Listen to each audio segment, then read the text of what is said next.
Est-ce que vous pensez que la guerre en Ukraine pourrait se terminer grâce à votre prière? Ce soir, nous allons parler de prier pour la société, pour ses enjeux et pour ses problèmes. Et pour ça, j'aimerais vous raconter un petit peu l'histoire de James White et d'une prière extraordinaire qu'il a fait pour faire cesser la guerre civile aux États-Unis.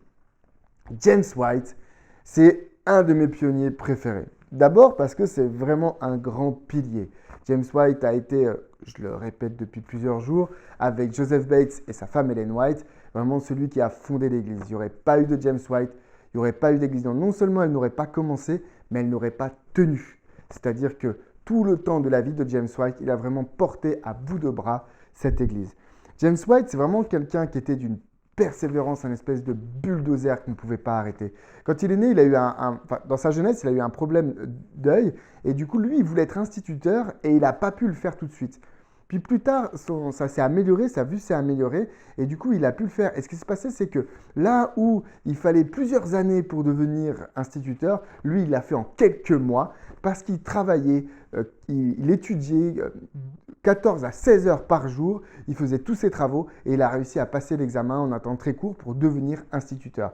Ça, c'est vraiment une anecdote qui caractérise le comportement, le caractère de James White. À 22 ans, il plante sa première église avec une cinquantaine de personnes. C'est-à-dire il a fait une évangélisation à un endroit, il y a une cinquantaine de personnes qui ont répondu à l'appel du Seigneur et il a créé une église avec son frère avec cet effort-là. On raconte que quand il est devenu millérite un peu sur le tard du mouvement, il est parti une fois en plein hiver avec un cheval qu'on lui avait prêté. Il s'était fabriqué une bride de cheval avec des morceaux de cuir qui traînaient dans les écuries de son oncle à droite à gauche. Il est parti comme ça et pendant 4 mois, il a prêché. Et quand il est revenu, la famille d'église à laquelle il appartenait ont annoncé qu'il y avait eu 2000 conversions. 2000 conversions. James White, c'était un grand prédicateur, c'était quelqu'un d'intègre, c'était quelqu'un qui était à fond, c'était quelqu'un qui ne s'arrêtait pas. Et c'était un grand businessman. Il faut savoir que c'est James White qui a mis en place l'imprimerie, qui deviendra ensuite la maison d'édition Review and Herald, dont le principal produit était ce qui deviendra la revue adventiste. Donc James White, c'est lui qui a monté cette entreprise. Et on raconte qu'au tout début, il n'avait pas d'argent et il a été capable d'aller voir les fournisseurs de papier, d'encre, etc. pour négocier qu'ils lui vendent à crédit tout le matériel dont il avait besoin en leur disant « je vais vous payer plus tard ». Alors qu'il n'avait pas de modèle économique. Je rappelle qu'ils envoyaient cette revue gratuitement à une liste d'adresses qu'ils avaient récupérées chez les millérites. Il n'avait aucune idée de combien d'argent il allait pouvoir gagner, mais il a réussi à les convaincre. Donnez-moi ce dont j'ai besoin et je vous rembourserai. Il a fini par les rembourser. Mais voilà, cette force de conviction, d'argumentaire qu'il avait, c'était vraiment quelqu'un de ce genre-là. Et il était aussi convaincu et était prêt à faire tous les sacrifices pour ses convictions. On raconte que pour les premiers magazines qu'il a dû distribuer, ils habitaient un petit peu loin de la ville. Et du coup, il avait fait imprimer chez lui. Et puis, il est parti avec des milliers de revues dans son sac sous le bras. Et il a fait des kilomètres à pied. Réfléchissez-y. Il a fait des kilomètres à pied avec des kilogrammes à chaque bout de bras pour aller jusqu'à la poste de la ville la plus proche pour pouvoir envoyer les magazines. Voilà, ça c'était James White. Il allait dans les champs pour faucher les champs. Il était payé à la botte. Donc il fauchait, et après on comptait les bottes. Et il était celui qui faisait le plus de bottes que tous les autres. Et cet argent, il le prenait, il rentrait à la maison et il écrivait des articles pour la Review and Herald. Et avec cet argent, il pouvait justement acheter du papier, de l'encre, etc.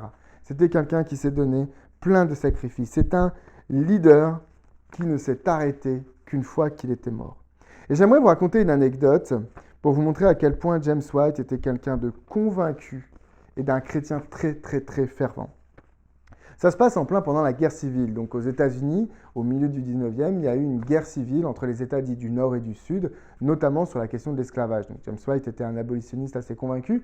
Et à cette époque-là, ce qui s'est passé, c'est que quand la guerre civile a éclaté, l'Église adventiste s'est créée à ce moment-là, en 1863, notamment pour pouvoir obtenir le statut de non-combattant, d'objecteur de conscience. Et ça leur a créé des problèmes parce que finalement, ils avaient la chance, leurs pasteurs ne partaient pas, les membres ne partaient pas à la guerre, mais toutes les portes ont commencé à se fermer. Dans le Sud, évidemment, puisqu'ils étaient abolitionnistes, on ne les aimait pas, donc ils avaient du mal à faire des réunions dans le Sud. Et dans le Nord, on considérait qu'ils ne participaient pas à l'effort de guerre, qu'ils étaient lâches. Dans le Nord, ils auraient voulu que la guerre, elle aille plus vite, elle s'arrête plus vite. Et du coup, pour ça, il faut des combattants. Or, les adventistes n'étaient pas combattants. Du coup, on considérait qu'ils ne participaient pas à l'effort de guerre. Donc pareil, on leur fermait des portes, on ne voulait pas leur louer de locaux, on ne voulait pas leur louer d'églises, on freinait tout un tas de démarches et du coup, c'était compliqué pour les missionnaires adventistes. Et du coup, James White, il était vraiment fâché avec cette situation. Il disait, mais il faut que la paix revienne pour qu'on puisse annoncer l'évangile tranquillement et qu'on puisse annoncer ce dernier message. Là, cette guerre, elle nous empêche d'annoncer le message. Et du coup, il a lancé 4 jours de jeûne et de prière auprès de tous les adventistes, donc à travers la revue, 4 jours de jeûne et de prière pour que la guerre de sécession cesse. Et à un moment donné, lui, il s'est retrouvé dans une séance de prière dans lesquelles il a justement pu prier là-dessus. Et on a un témoignage, une personne qui a raconté cette prière, et elle nous dit qu'elle n'a jamais entendu quelqu'un prier comme ça. Et elle disait que James White a prié comme si la fin de la guerre dépendait des mots qu'il allait prononcer. Et il s'est mis au tout cœur dans cette prière, il s'est mis à fond dans cette prière, dans ces 4 jours de jeûne et de prière. À tel point que les gens qui sont sortis de cette salle où il y avait eu cette prière de James White, en sortant en disant « c'est sûr, maintenant la guerre va bientôt se terminer ». Et c'est ce qui s'est passé. Moins d'un mois plus tard, le général Lee se soumettait au général Grant et la guerre était terminée. Donc on peut imaginer qu'au moment où James White a fait cette prière, au moment où tous ces adventistes pendant 4 jours ont prié et ont jeûné, les négociations ont eu lieu pas très loin après pour amener à la fin de la guerre. Prier comme si la fin de la guerre dépendait de ce que l'on allait dire. Et ça, je trouve que c'est un appel extraordinaire. C'est un appel extraordinaire parce que la Bible nous invite et nous commande à avoir cette démarche. Dans 1 Timothée chapitre 2, les versets 1 à 2, Paul dit ceci à Timothée, il dit « J'exhorte donc avant toute chose à faire des prières, des supplications, des requêtes, des actions de grâce pour tous les hommes, pour les rois et pour tous ceux qui sont élevés en dignité, afin que nous menions une vie paisible et tranquille en toute piété et honnêteté. » C'est exactement ce qu'a fait James White. Il a fait des supplications, des prières, des actions de grâce pour que les leaders de cette époque, Général Lee, Général Grant, Abraham Lincoln, toutes ces personnes-là, que les leaders de cette époque recherchent la paix. Parce que dans la paix, ils pouvaient annoncer leur message. Et c'est ce que Paul nous dit. Paul nous dit qu'on sera persécuté, mais il dit qu'on doit prier pour la paix. On doit prier pour nos dirigeants. On doit prier pour pouvoir annoncer l'évangile en toute paix, justement dans une situation de paix. Et donc c'est exactement ce qu'a fait James White, et je pense que c'est ce que nous devons faire nous aussi. Nous devons prier pour nos dirigeants, pour les maires de nos communes, pour les responsables d'État, des cantons, de la Confédération, mais aussi plus loin, les dirigeants des pays.